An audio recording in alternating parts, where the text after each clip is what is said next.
Assalamualaikum warahmatullahi wabarakatuh.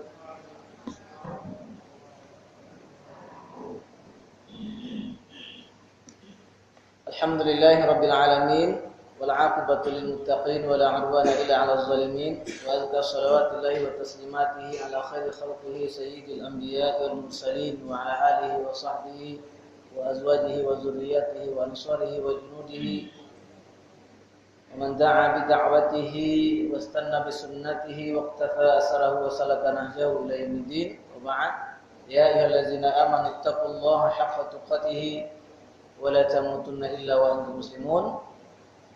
Ma'asyiral muslimin wa muslimat, keluarga besar Universitas Abdul Rabb yang dimuliakan Allah Subhanahu wa taala.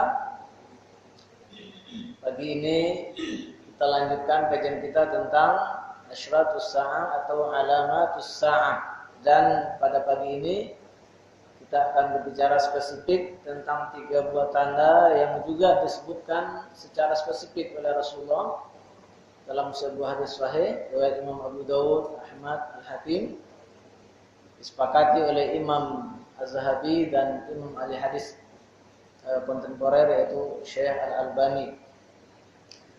3 buah fitnah. Yang pertama namanya fitnatul ahlas, yang kedua namanya fitnah as-sarra, yang ketiga namanya fitnatul duhaimah. Terus judulnya kita tuliskan.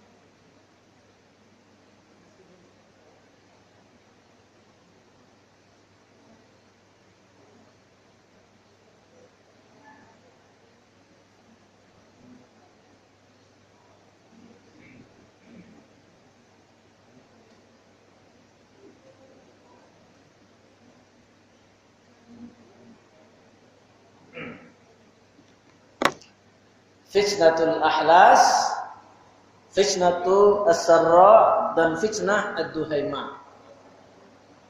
Sebelum kita masuk kepada hadis yang berbicara tentang 3 fitnah ini, perlu kita kembali pertegas bahwa fitnah yang hakikatnya adalah tanda-tanda kiamat itu merupakan ujian, di mana ujian itu akan menyebabkan seseorang menjadi semakin mulia kalau dia lulus, dan akan menyebabkan seseorang menjadi hina kalau dia tidak lulus.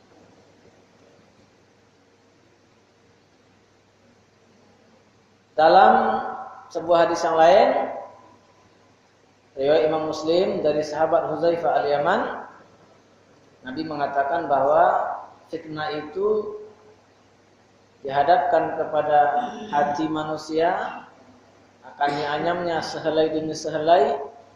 Siapa yang tergoda melakukannya, dia bermaksiat, kalah oleh fitnah-fitnah itu akan muncul bintik hitam.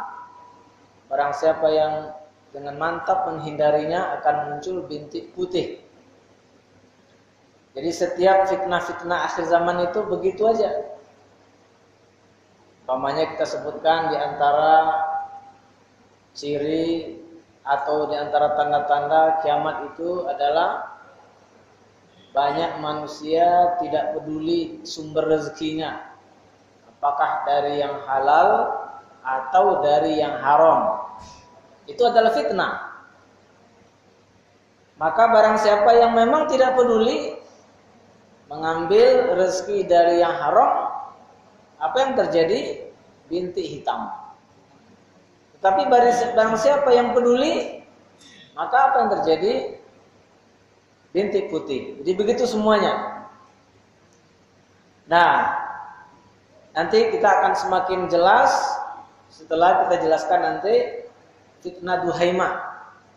Terakhir dari tiga fitnah ini. Apa Ibu yang mulia, bunyi hadisnya berasal dari Abdullah bin Umar, semoga Allah ridho kepadanya, kunna qu'udan 'inda Rasulillah sallallahu alaihi wasallam. Suatu ketika kami duduk-duduk bersama Rasulullah sallallahu alaihi wasallam.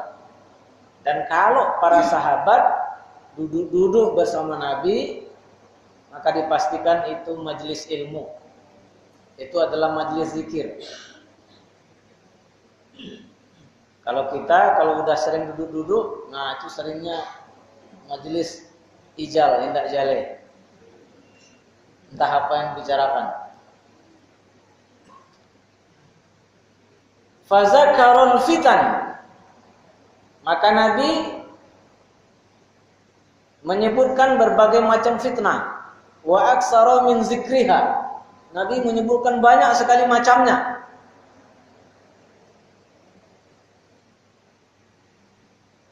Fazakara fitnatul ahlas. Lalu kemudian Nabi menyebut secara spesifik ada namanya fitnatul ahlas. Faqala qailun ya Rasulullah. Maka salah seorang bertanya, wahai Rasulullah, ma hiya fitnatul ahlas? Apa yang dimaksud dengan fitnah ahlas itu? Kata Rasulullah, harabun wa harabun. Apa Ibu yang mulia? Kita jelaskan dulu. Ahlas itu secara bahasa berasal dari kata-kata halasun atau hilsun, yang artinya alas pelana kuda atau alas pelana unta. Jadi orang kalau naik kuda, naik unta itu pakai pelana. Cuman pelana ini sebelum dia tidak langsung menempel ke punggung, yang langsung menempel ke punggung unta atau kuda itu namanya hilsun, alas pelana. Jamaknya ahlas. Nah, para ulama kemudian menganalisa kenapa fitnah ini disebut dengan fitnah ahlas, lituli muksiha, karena lamanya atau panjang masa terjadinya. Itu dari segi bahasa. Kenapa disebut dengan fitnah ahlas? Karena ahlas ini adalah secara bahasa alas pelana kuda atau alas pelana unta yang dia terus-menerus menempel di punggung unta itu. Selama pelana itu masih dipakai, mesti ada alasnya. Berarti fitnah ini akan menempel terus ke umat ini, akan terus-menerus terjadi. Apa itu? Kata Rasulullah, harabun wa harabun. Nah, harabun itu artinya lari. Tapi maksudnya apa? Yaitu terjadinya mubaghadah wal adawa wal harab bainal muslimin ba'dhumul ba'd. Terjadinya saling permusuhan, saling marah, bahkan peperangan antara sesama kaum muslimin. Yang kita tahu pertama terjadi pasca kematian Utsman bin Affan. Itu kemudian terus-menerus terjadi dan sampai kemudian sekarang. Jadi fitnah ahlas ini salah satunya harabun, yaitu permusuhan antara sesama orang Islam. Nah, ini fitnah. Lalu bagaimana caranya? Maka tidak serta-merta setiap yang terlibat di dalam permusuhan itu salah dan masuk neraka dan berdosa, tidak. Yang pertama tergantung dari niatnya. Ya, seperti umpamanya ada orang yang menyalahkan Siti Aisyah, istri Rasulullah sallallahu alaihi wasallam, semoga Allah ridho kepadanya, yang menyebabkan terjadinya perang apa? Perang Jamal. Nah, itu sebenarnya Aisyah bukan niat berperang. Aisyah hanya membawa beberapa orang sahabat menghadap Khalifah Ali bin Abi Thalib untuk mengusut siapa pembunuh Utsman bin Affan. Itu niatnya, bukan untuk berperang. Dan Ali bin Abi Thalib juga punya niat baik. Situasi belum memungkinkan, masih panas. Jadi cooling down dulu lah, baru nanti diusut. Ini niat Ali bin Abi Thalib. Lalu masuk penyusup, yaitu orang-orang pengikut Abdullah bin Sabah yang membuat kemudian suasana di lapangan menjadi kacau. Seperti itu. Ini sekedar gambaran supaya kita kemudian tidak salah sangka seperti banyak digembar-gemburkan oleh orang-orang sekuler. Lalu kemudian harabun adalah kehilangan harta benda, kehilangan keluarga. Ya, karena peperangan ini memang menyebabkan banyak orang kehilangan harta benda, kehilangan keluarga dan lain sebagainya. Itu yang pertama, itu disebut dengan fitnah ahlas, yaitu permusuhan, peperangan, kehilangan harta, kehilangan keluarga yang terjadi antara sesama muslim. Lalu yang kedua, summa fitnatus sarra dakhanuha min qadamai rajulin min ahli baiti yaz'umu annahu minni wa laysa minni wa innama awliya'i al-muttaqun. Ini menarik nih yang kedua ini. Fitnah sarra. Sarra itu dari kata-kata sarra yasurru surur, artinya gembira. Kenapa fitnah ini disebut dengan fitnah sarra yang berasal dari kata-kata gembira? Dua penyebabnya. Yang pertama, fitnah ini menyebabkan musuh-musuh Islam menjadi senang, menjadi gembira. Kalau sudah begini umat Islam mudah mengalahkannya. Yang kedua, fitnah ini penyebabnya adalah, kata para ulama, kasratut tana'um bini'amillah. Karena banyaknya orang mendapatkan nikmat Allah tetapi itu karena maksiat. Apa maksudnya orang mendapat nikmat Allah karena maksiat? Kira-kira apa namanya itu? Mendapat nikmat karena maksiat. Nah, itu namanya istidraj. Salah satu hukuman Allah kepada jiwa manusia. Istidraj kepada manusia. Orang-orang yang berpaling dari Al-Quran, orang-orang yang mendustakan ayat Allah Subhanahu wa taala. Ini di belakang tuh banyak majelis swasta ya.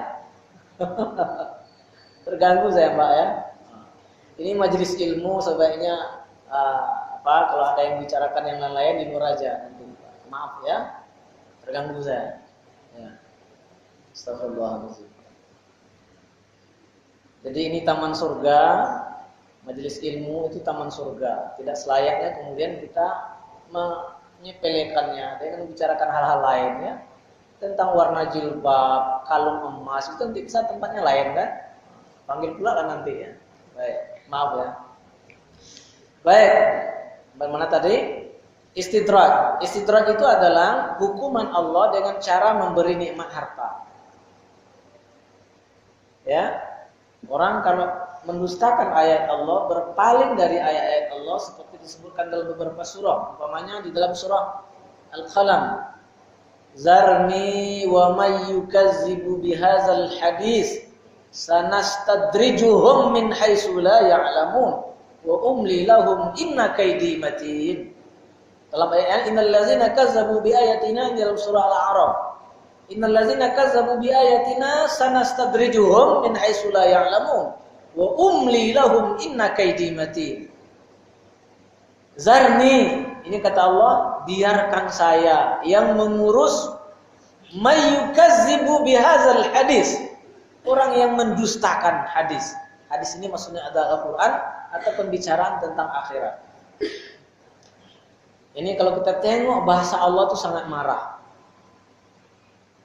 Kalau kita analogikan kepada seorang bupati, seorang wali kota, gubernur, kalau dia marah kepada bawahannya karena melakukan kesalahan, itu yang ngurus siapa biasanya? Yang ngurus Pak Sekda. Turunkan pangkat, panggil dan segala macamnya. Tetapi kalau sudah parah, kata gubernur, biarkan saya ngurus. Itu bukan urusan kamu, itu urusan saya. Nah, coba bayangkan, zarni, biarkan saya wahai Muhammad.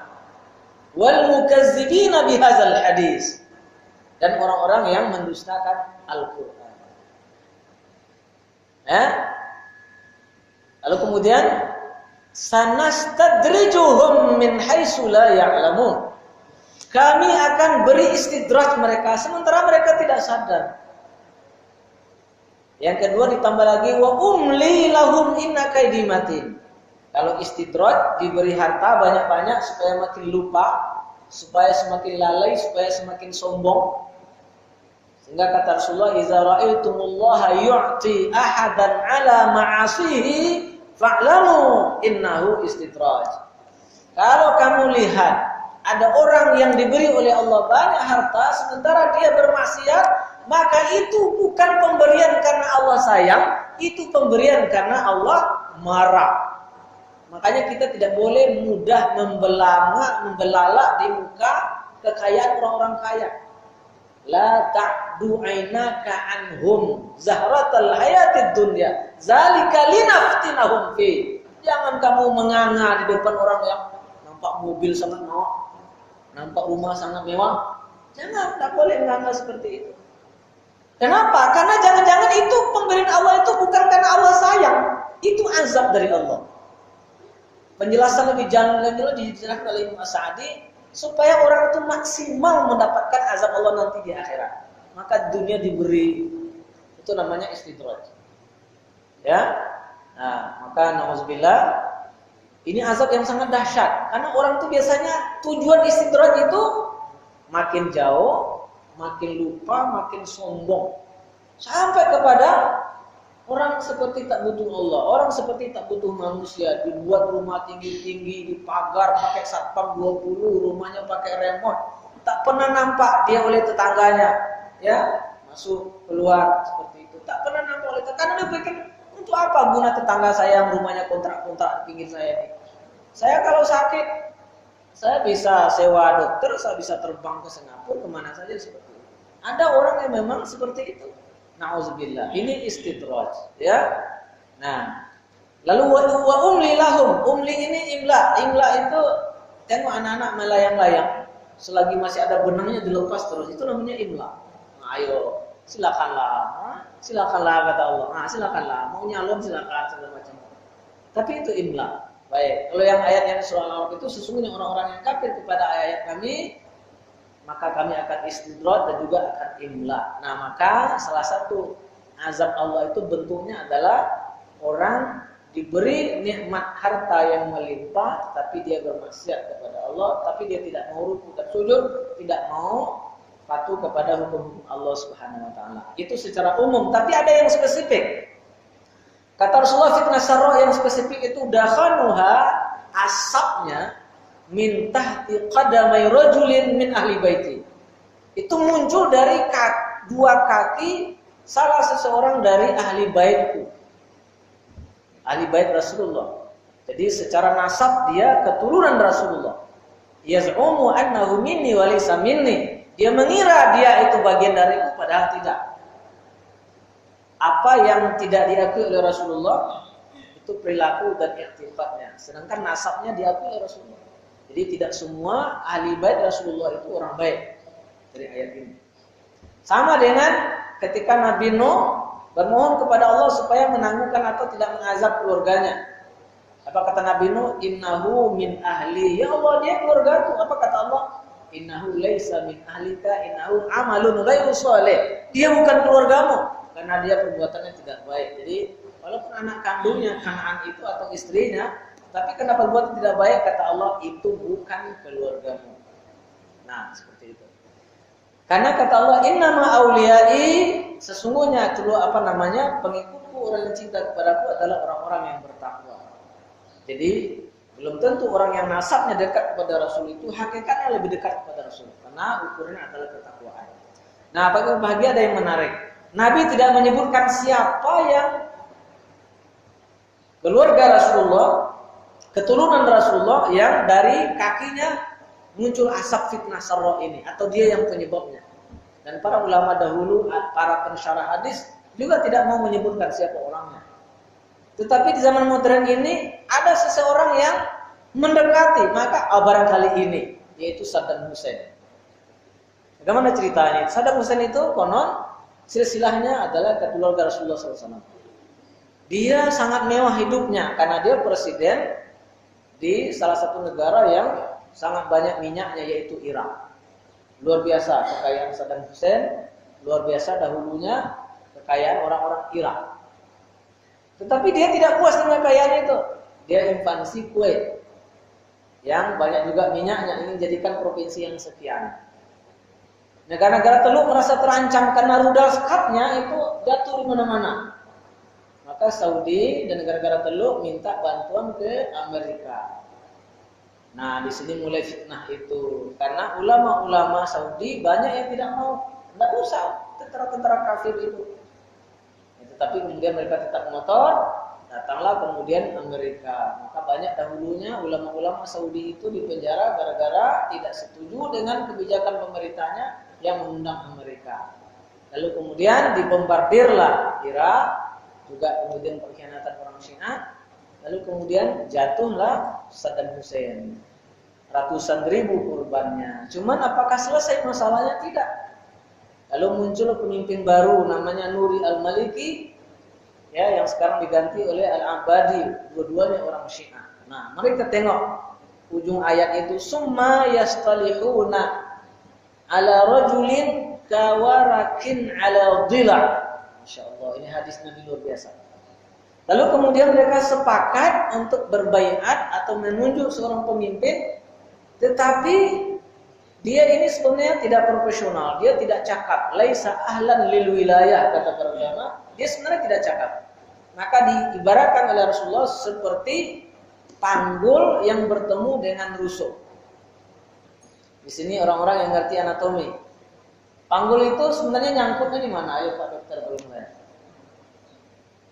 Panggul nyangkutnya idealnya di mana? Kan ke tulang sini kan? Tapi dapat menyebut panggul bertemu dengan rusuk. Apa yang terjadi? Pasti tidak kokoh.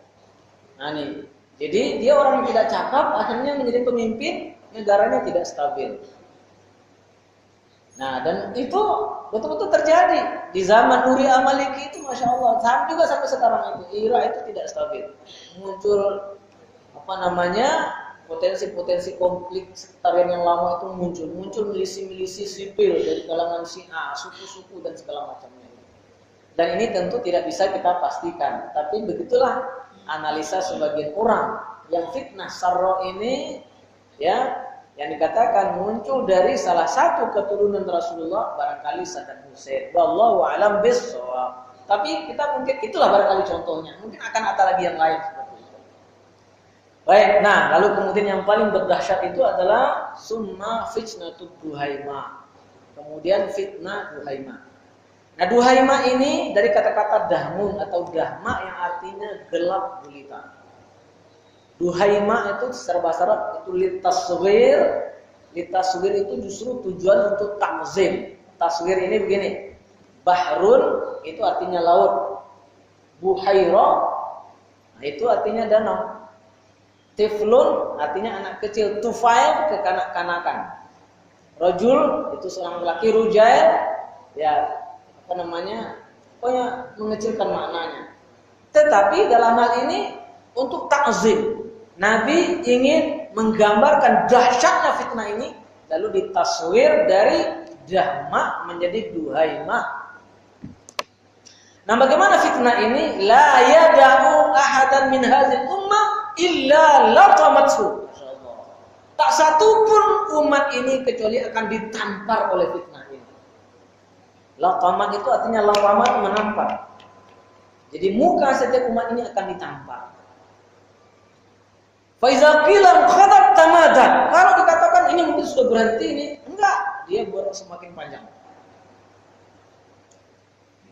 Yasiru fiha ar-rajulu yusbihu mu'minan wa yumsi kafiran. Karena sangat dahsyatnya orang muda berubah, pagi masih beriman, sore sudah kafir. Lalu Bapak Ibu yang mulia, fitnah dahma ini akan menggiring orang kepada dua kemah. Ya, akan menggiring orang kepada dua buah kemah. Namanya puspa. Puspa itu artinya kemah. Tetapi kata para ulama, yuzkarul mahal yuradu bihil hal.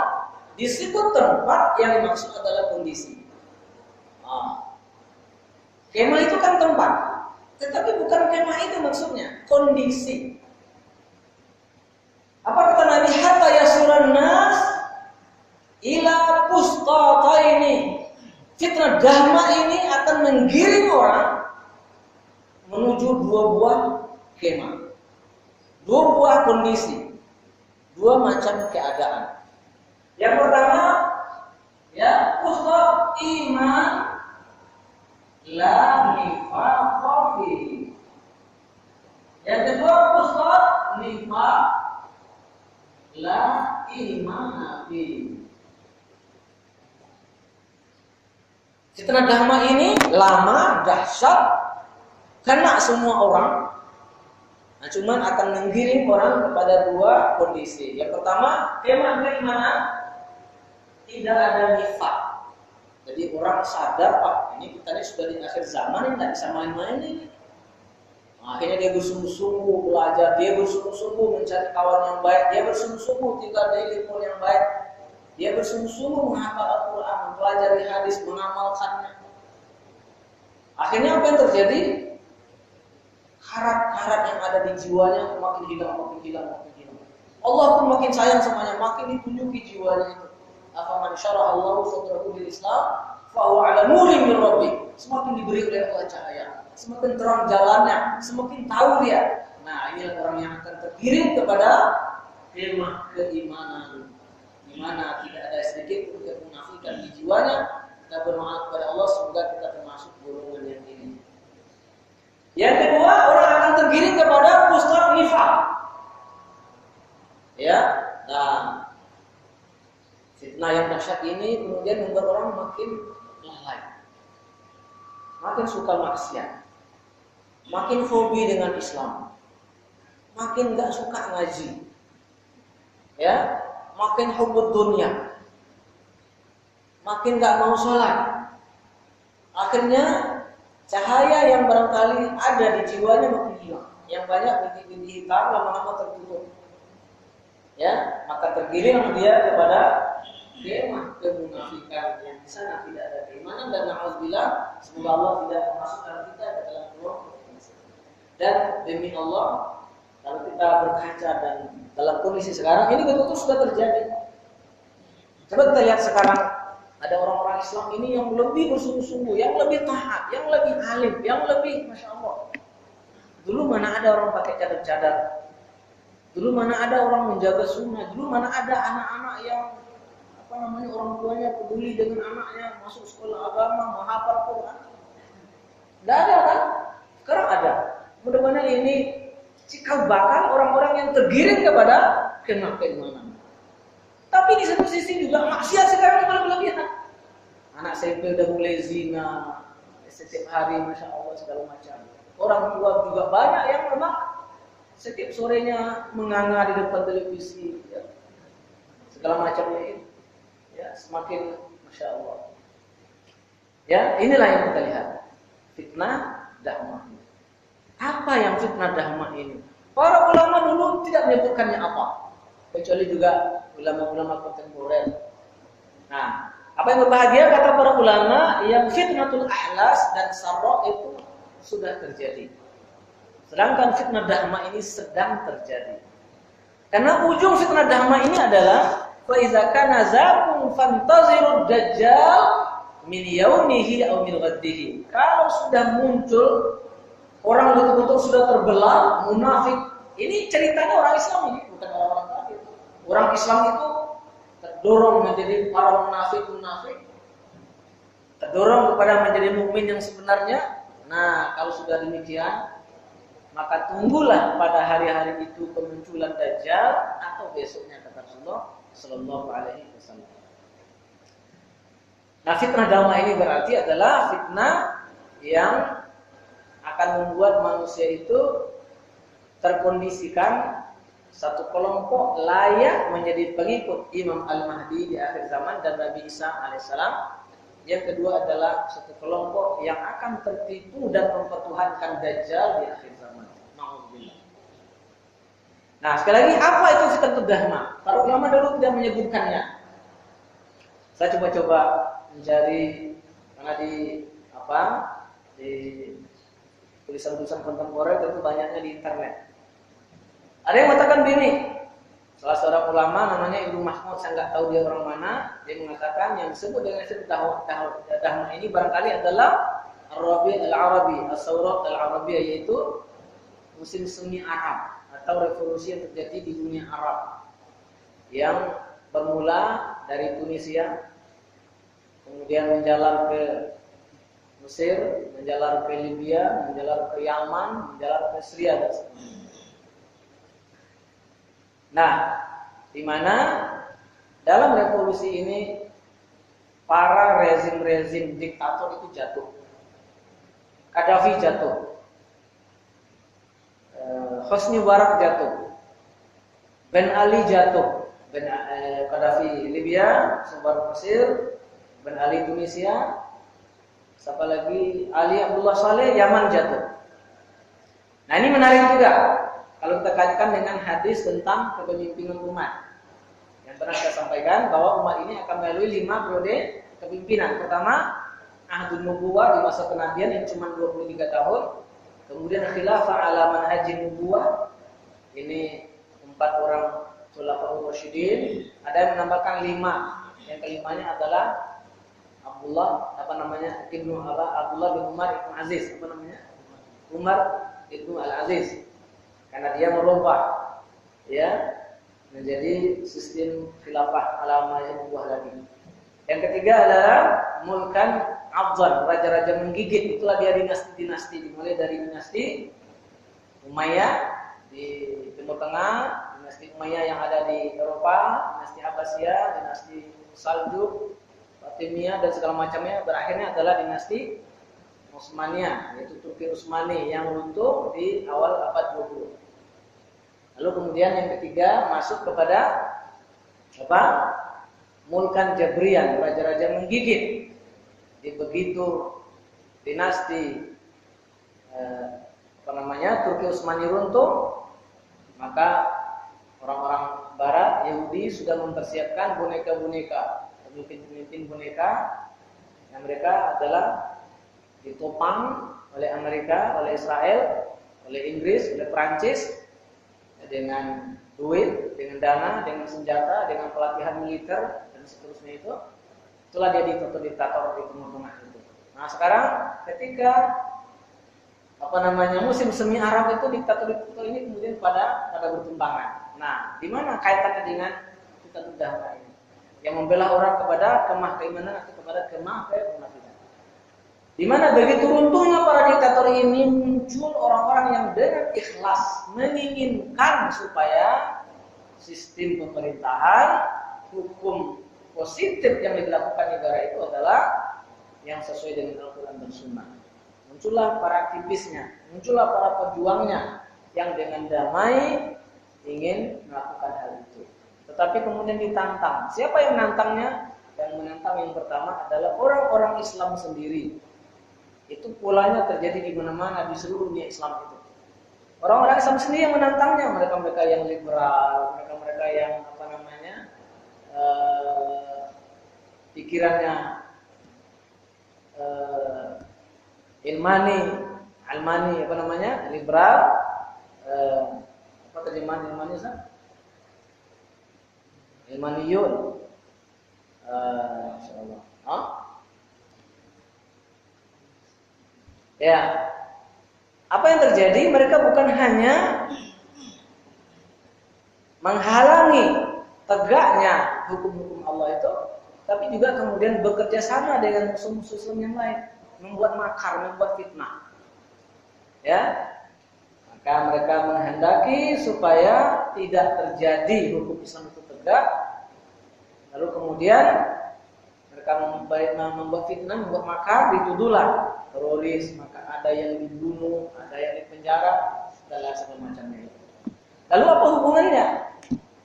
Kalau kita kaitkan dengan kajian akidah al-wala wal bara, bahwa seorang mukmin, apa kata Allah, innama waliyukumullah wa rasuluhu allazina amanu allazina yuqimunas salata wa yutunaz zakat.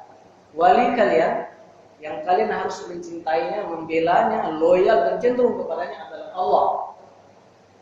Ya, berwala kepada Allah juga maksudnya berwala kepada hukum-hukum Allah.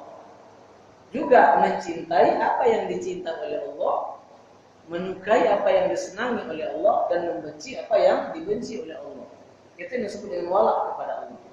Wala kepada Rasul, mencintai Rasulullah, mencintai keluarganya, mencintai sunnahnya, mencintai hukum-hukumnya, serta kemudian membenci apa yang dibenci oleh Rasul, mencintai apa yang dicintai oleh Rasul. Wala kepada orang beriman, ya kita menyokong orang-orang yang beriman, mencintainya, membelanya.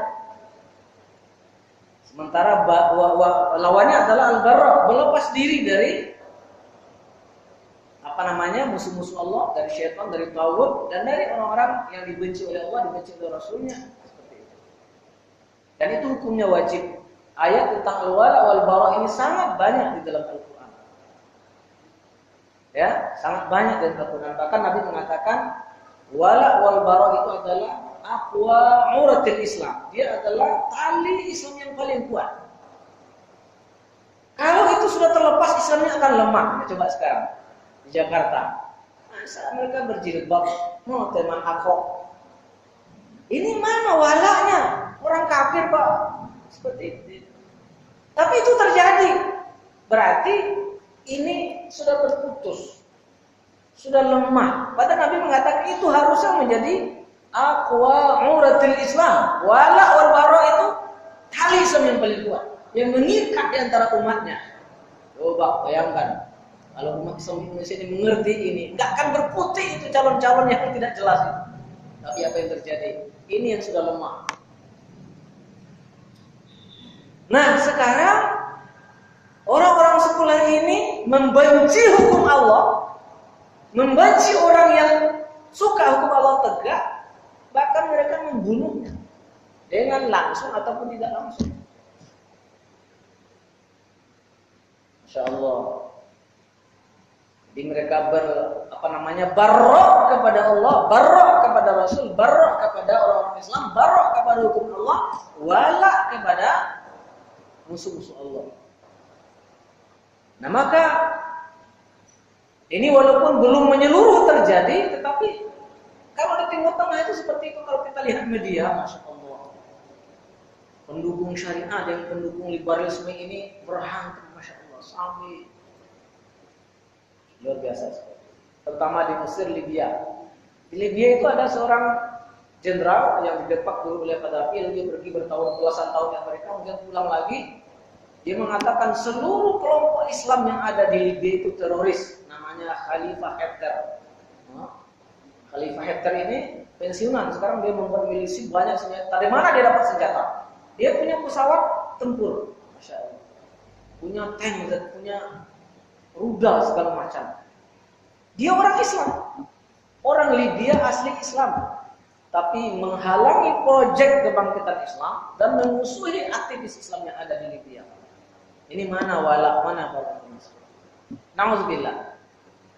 Jadi intinya fitnah Duhaimah ini, kalau betul ini wallahu alam tidak bisa kita pastikan, atau barangkali bisa kita jadikan sebagai contoh. Inilah barangkali memang akan mendorong orang menjadi dua kelompok, berada di footstep iman atau di footstep nifaq.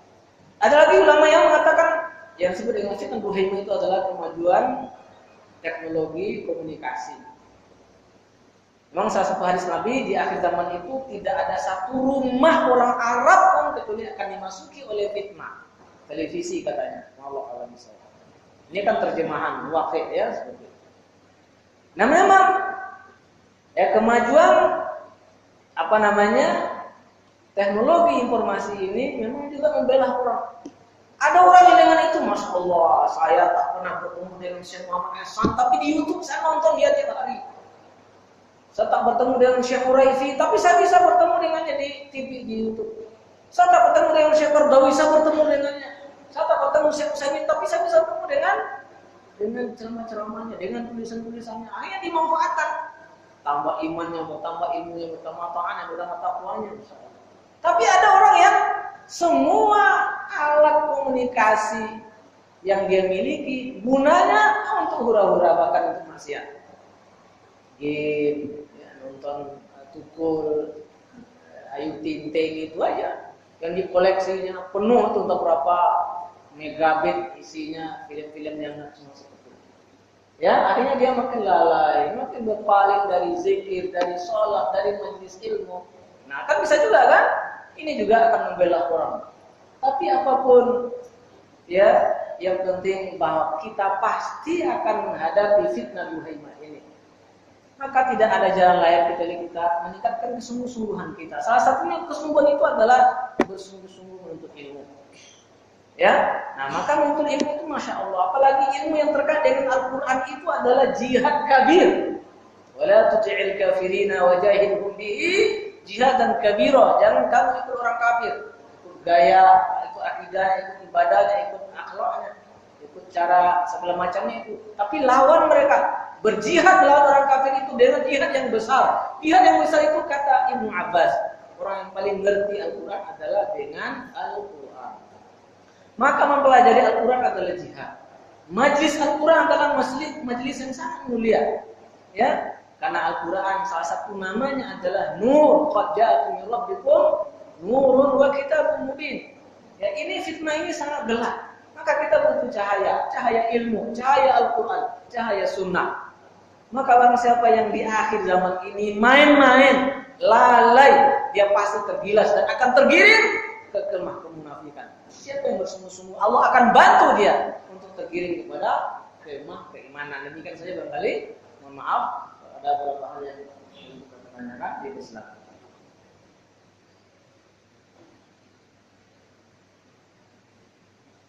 Baik, silakan. Ya. Gimana? Baik. Oke. Ya, baik. Pertanyaannya, apakah termasuk juga jabatan? Iya. Akan para ulama ketika menjelaskan fitnah sarwa itu sangat luas. Kesehatan, keafiatan, kesejahteraan. Dan jabatan itu kan ujung-ujungnya itu. Ya, kesejahteraan. Dapat gaji, baik yang halal maupun yang tidak halal, yang terang maupun yang tidak terang, yang di atas meja maupun yang di bawah meja. Ya kan? Itu kita. Nah, bagaimana kita menghadapinya? Bagaimana kita punya harta, tetapi itu bukan istidraj. Bagaimana kita mendapatkan jabatan, tapi itu bukan istidraj. Itu caranya. Apa indikasinya? Harta itu membuat kita makin taat apa tidak? Jabatan itu membuat kita makin taat apa tidak? Harta itu makin kita bisa berbuat banyak untuk kebajikan apa tidak? Jabatan itu membuat kita makin dekat dengan Allah dan bisa berbuat lebih banyak kebajikan apa tidak? Itu ukurannya. Kalau mendapatkan tidak baik, lalu ketika mendapat kita makin tidak sempat sholat, tidak sempat baca bismillah, nah itu jelas itu istidraj. Ya, maka kita juga melihat ada orang yang mendapat kekuasaan makin jauh dari Allah. Ada orang mendapat kekuasaan makin digunakannya untuk mendekatkan diri kepada Allah dan membawa masyarakatnya untuk dekat kepada Allah Subhanahu wa taala. Jadi termasuk Pak. Ya, jabatan. Allah alam bisawab. Ada lagi? Cukup? Kalau cukup, saya mohon maaf. Lanjut kepada ibu dari belakang. Ya, mudah-mudahan ke depan Allah akan menjaga kita dari fitnah duhaimah ini dan semua fitnah yang lain ini. Dan semoga kita dengan fitnah yang ada ini justru memunculkan bintik-bintik putih di jiwa kita untuk kemudian kita tergiring kepada ustad iman la nifaqa fi. Subhanakallahumma wa bihamdika asyhadu an la ilaha illa anta astaghfiruka wa atubu ilaik. Wassalamualaikum warahmatullahi wabarakatuh.